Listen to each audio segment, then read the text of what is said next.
מקומות שלמים שבאים מהשפה, שאם יש לה אומנות שפה, אז יש פה קו וכתם וצבע וטקסטורה, והיא לא יחסה לזה מילים גבוהות, היא פשוט עשתה. היא לא פרשה את הדברים שהיא עושה. כשישבה פה תמיד בין המטיילים, תמיד כמוכם שיושבים כאן, הקורסה הייתה אחרת, שהיא נמצאת את הריגול, אבל היא תמיד הייתה בשקט, לא מדברת על הדברים האלה, לוקחת לסטודיו. תמיד שאלו אותה שאלות טכניות איך את עושה. אני מדברת לך שזה לא רלוונטי, כי אם את תקחי את אותם חומרים, זה יצא משהו אחר. כשהיא נכנסה לסטודיו, והרעיון הגאוני של המראה למעלה, שנתנה לה מרחב, פרספקטיבה של גובה, מנקודת זווית אחרת, בעיניי חכמה מאוד. ואני חושבת שהיא הפכה להיות למובילה בתחום שלה. היא המורה הגדולה. לא סתם היא השתתפה בביאנלה ברבנה. רבנה היא, איך נאמר, המקה של אומני המוזאיקה בגלל הפסיפסים הגדולים של יוסטיניאנוס והשיירה והרצף של ההליכה שם. אבל פה בעיניי זה אחד הדברים המרתקים שנעשו בשנים האחרונות, וזה נעשה באשקלון. ומה שגיורא אמר, מה באשקלון, מה יש באשקלון, זה רק מעיד עד כמה אין שום משמעות, לא למרחב, לא לחומר, לא לשום דבר חיצוני. אתה לא צריך יהלומים באבני חן כדי ליצור משהו. אתה צריך עם עין טובה, עם התבוננות, עם כישרון לא מבוטל, אני חושבת לחיבורים של חומרים. היכולת של אילנה לקחת חומר ולהפיח בו חיים, בכל דבר היא, בחתיכה קטנה של אבן, היכולת לטייל ולאסוף את הדברים, לראות אותם. יש פה הרבה מאוד עבודות קרמיקה של שנות ה-50 וה-60, חלקים שנשברו, נאספו, לפיד, ראיתי שם אקולי. יש פה הרבה מאוד דברים שישנם, שהייתה לה את התבונה לראות ולהכניס אותם. עוד דבר מרתק יש כאן. אמרתי לכם בדרך שלמעשה אנחנו מדברים בפסיפס המסורתי על יחידה קטנה.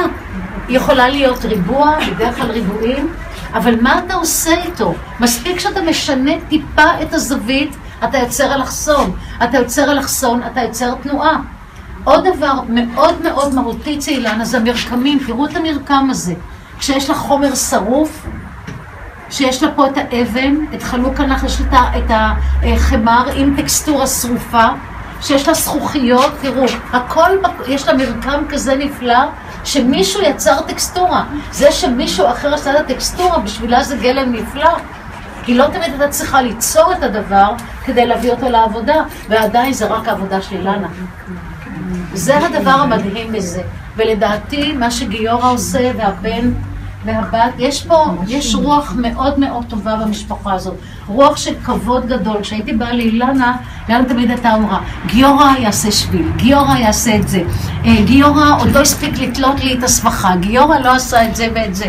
החיבור הזה, אני חושבת שהוא נפלא, וגיורא, אני צריכה להגיד לך תודה גדולה שקיבלת אותנו מרגע לרגע,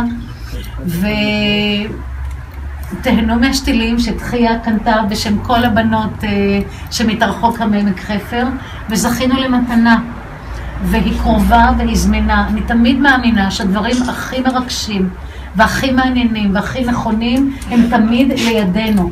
לא צריך לנסוע לעולמות, העולמות הם כאן. אנחנו רק צריכים לברוא אותם, לראות אותם ולהגיע אליהם. אני מסתכלת על הפנים שלך, ואני רואה את הנעימות שלך. אני לא יודעת מה אתה עוסק, אבל אין לי ספק שמה שסבתא התמיעה בך, שלא לדבר מה שאתה סופג מאבא, אני בטוחה שזה יוביל אותך, אני לא יודעת לאן.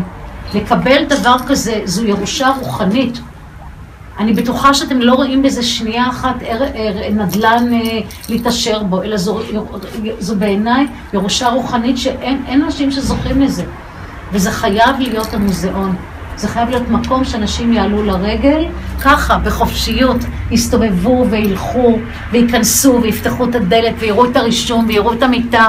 כמו מוזיאונים בעולם של אומנים, שזה הולך היום ומתרחב. הבית עצמו זה המרחב, כי אמא הייתה פה, סבתא הייתה פה בכל דבר זה סבתא. ועכשיו צריך להביא את האנשים הנה. ואני אומרת תודה גדולה. תודה רבה.